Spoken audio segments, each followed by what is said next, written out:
Pull your cast iron skillets out of the cabinet because I'm showing you 7 things you need to be cooking in it other than cornbread and fried chicken. I love a cast iron skillet because not only do they deliver delicious food, but they're not that expensive. For around 30 bucks, you can get a decent skillet and it will stay with you and your family forever. You just gotta take care of it. I feel like if you do have a cast iron skillet, you've only used it for one thing, but I'm gonna show you 7 new ways to use it, starting with casseroles. You need to be building casseroles in your cast iron skillet, and I'm gonna show you why. Cast iron skillets are perfect for casseroles because you can build the layers of flavor in there, just like any of my favorite one-pan meals, but then it also, of course, can go straight to the oven. So a lot of times when you're making a casserole, you're mixing everything, maybe browning some stuff on the stove, and then putting it in a casserole dish. No casserole dish needed. So I've already started by cooking off some bacon. I've got that here, and now to the drippings, I'm gonna brown my meat. I'm making cowboy casserole. Starts off with ground beef and ground sausage in addition to the bacon. So think about anything with cowboy is generally something you would cook or expect to be cooked over a campfire. Speaking of which, you can cook with a cast iron on a campfire. Cowboy dishes tend to be extra hearty, and this is no exception because it's got to feed those cowboys after a long day on the range. Yow. Browned and crumbled. Now in go the veggies. Of course, we'll link the recipes because you can adapt this method to countless recipes. Just cook these veggies until they soften a bit, then we mix everything else in and pop it in the oven. And we can take it off the heat to do that. All right, now we just finished building the casserole, which is a can of cream of mushroom, a little bit of sour cream, some milk, some frozen corn. This is definitely one of those casseroles that appeals to everybody. Very family friendly. Stir back in the bacon, a little bit of cheese, salt and pepper. And now for the good part. Every casserole should have a good topping. Tater tot topping, yes please. Top it with some more cheddar than our tater tots. And you want to arrange them in a little circle. Keep it cute. Not every casserole has to be rectangular.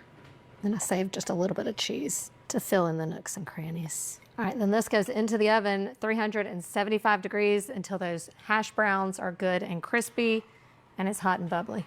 It's not your grandma's cast iron skillet recipe. My gosh. Cast iron skillets for casseroles make for a beautiful presentation. Like all casseroles, you're gonna wanna let it sit for a minute so that way it comes together a little better. I top this one with some green onions. Just feels right. I'm gonna let it sit for a couple minutes before I dig in. Yum. Ooh. And I've let it sit for 10 minutes and you can see how piping hot it still is. Cast iron skillets know how to hold their heat, baby. I'm gonna top this with a little more heat since it's cowboy inspired.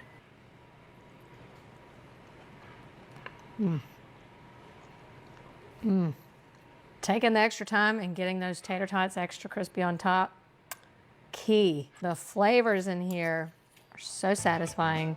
This is definitely a meal that's gonna stick to your ribs, keep you full a long time, and keep those cowboys happy. Did you know a cast iron skillet is the perfect vessel to roast a whole chicken or other large cuts of meat? Well, it is, and you know now. A bonus is that you get your side dish in there as well. It's good to kind of build a base. Potatoes are the perfect thing to use. Then as the chicken roast, it flavors the potatoes. So good. Because cast iron skillets can withstand a high heat in the oven. Plus, they hold their temperature for a long time. So it cooks evenly, it gets nice and hot. So I'm gonna get the veggies in the bottom, toss in some rosemary, I'm gonna go in some olive oil, a little garlic powder, salt and pepper. Just like if you were making roasted potatoes and now you don't have to dirty a second pan, it can all happen in here. Okay, and then I'm just gonna kind of season the chicken the same way. It's nice and dry, so that means it's gonna get good and crispy. So I'm just gonna go ahead and season it as well. Salt and pepper. Don't forget the inside. I'm gonna stick some of that rosemary inside.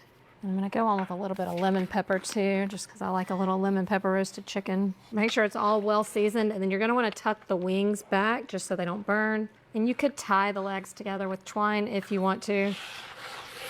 I don't want to. And just set that chicken right on top.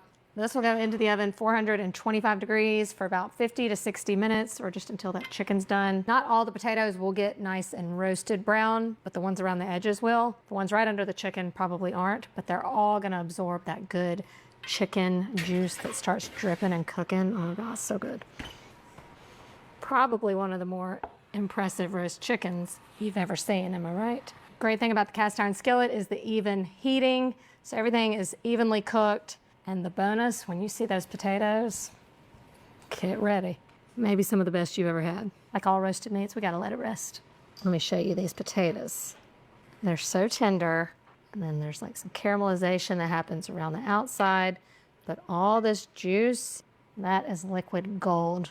All right, let's check out this chicken. See that crust? I mean, did we take a moment to appreciate that crispy crust? Juicy, tender. Just gonna make a little sample plate. Don't forget to cook up a green veggie to go with. I'm telling you, it's really like 3 delicious things in one skillet. You get so much flavor from the caramelization that occurs, and that helps flavor the veggie side dish and the juices, and then you get perfect roasted chicken.